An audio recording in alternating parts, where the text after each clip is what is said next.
Seems to be a lot of dissension in the park this morning. They were saddened by the news. But, at some point, you have to know, right? I mean, why let it just keep going on in limbo? City of Los Angeles, Monsignor Oscar Romero Memorial Plaza, November 23rd, 2013. Mayor Eric Garcetti. Eric, you should have returned my calls, you piece of shit. City Council, Herb Wesson, President. Herb, we should talk. Gil Cedillo, Council District 1. Board of Recreation Parks. Barry Sanders, President. Barry A. Sanders, President. W. Jerome Stanley, Vice President. Lynn Alvarez. Sylvia Petso. Pasaovas. Jill D. Warner. Department of Recreation, Jack Kirk. Mercury.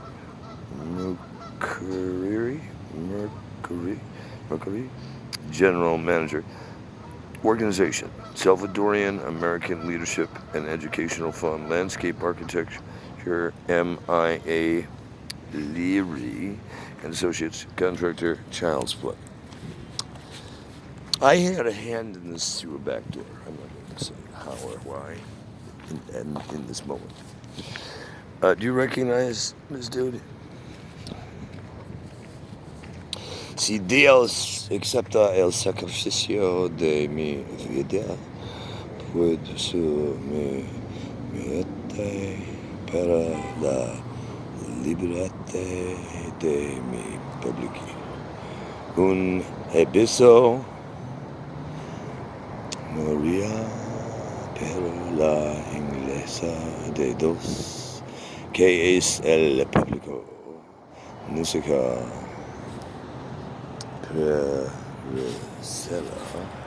If God accepts the sacrifice of my life, may my death for the freedom of my people, the bishop will die, but the Church of God, which is the people, will never perish. Monsignor Oscar Anulfo Ramiro, August 15th, 1917 through March 24th, 1986. Wow, I don't know if he knew about how I stopped the war there in 85, the year before he died. He could have been very ill at that point. He was, oh my gosh, 70. Anyway, in recognition of Monsignor Oscar El Nuto Ramirez's legacy and love and compassion for the poor, for one day there will be justice for those who killed him, and over he was killed. Oh wow, so these are saying she didn't get to talk about how we stopped the war. Oh, that's tragic. Couldn't say it. Well, thanks for being here, Dad. For one day there will be justice for those who killed and over 70,000 people. CIA, U.S. carnage. For one day there will be economic justice for Salvador and the poor. Sure as hell right. For one day there will be a better future for the thousands of Salvadorians who fled the country and for the millions of immigrants in the United States. Several who I've met recently. And we stood and cried publicly. Our deepest gratitude to Council Member Ed Reyes and CRA-LA for funding this project. God bless you. The Salvadorian American Leadership and Educational Fund, SALEF, Los Angeles, Salvador's sister City Committee, Los Angeles, California, November 23rd, 2013.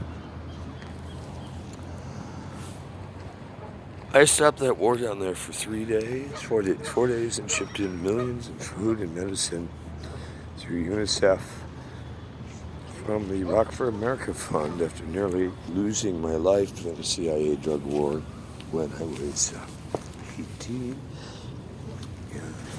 Traveling through Belize. I was supposed to go away. to Hollywood, through the Panama Canal and to Baja. Party in Hollywood. ABC Home was. And others. Never made it to that party.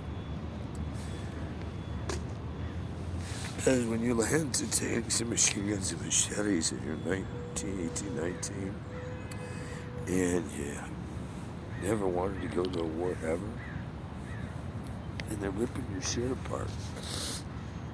And you're dressed to the T's. Whoa, whoa. ABC. All of a sudden, a blade starts coming towards you. Machete or bayonet. As someone's tapping me on the shoulder and says, "Shut up, I'll get you out of here alive. I'm with the CIA." And he flagged the bayonet back and said to the head of personnel, operations, immigrations, and police, he's with us.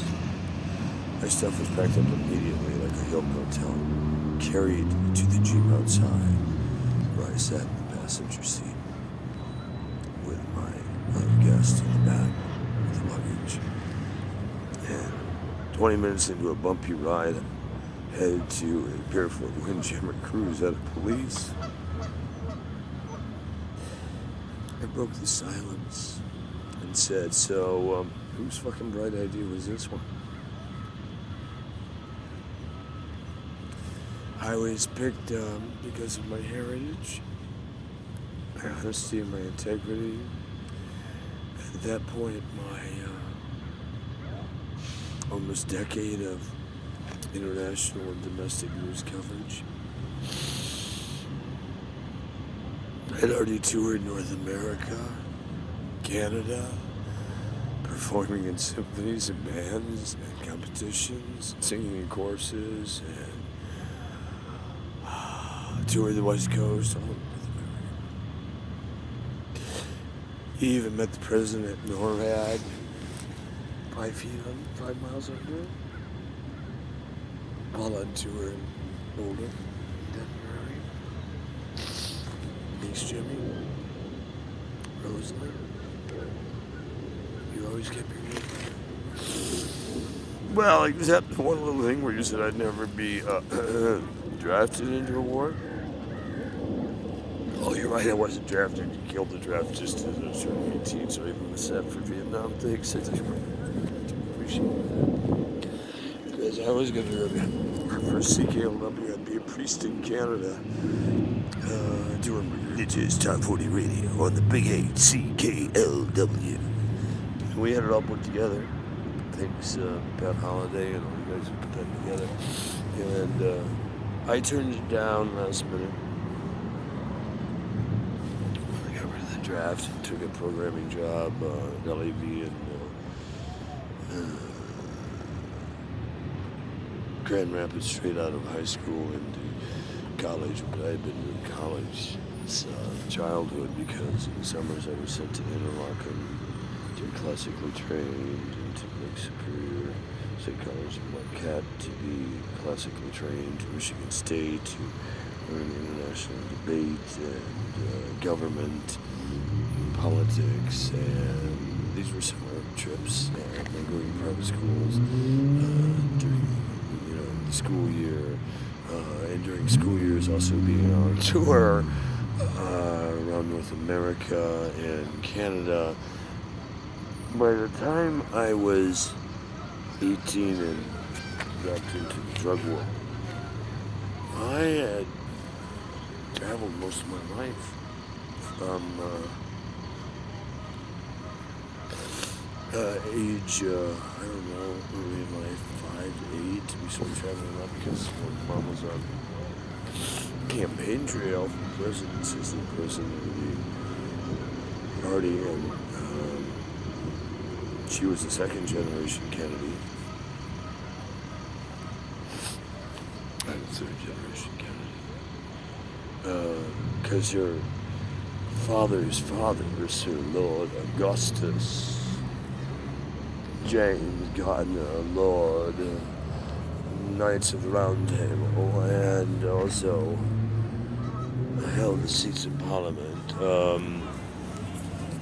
married a Kennedy girl. I related to princesses and princes and kings and queens and presidents and senators and heads of religion. My families collectively have been effing up this planet since the beginning. But there's something I never forgot. I have free will. At any point, I can hit a reset. I don't have to follow their path. I may have their heritage, I may have some DNA, I may have XYZ. But I also have unique skills that none of them that I'm aware of have.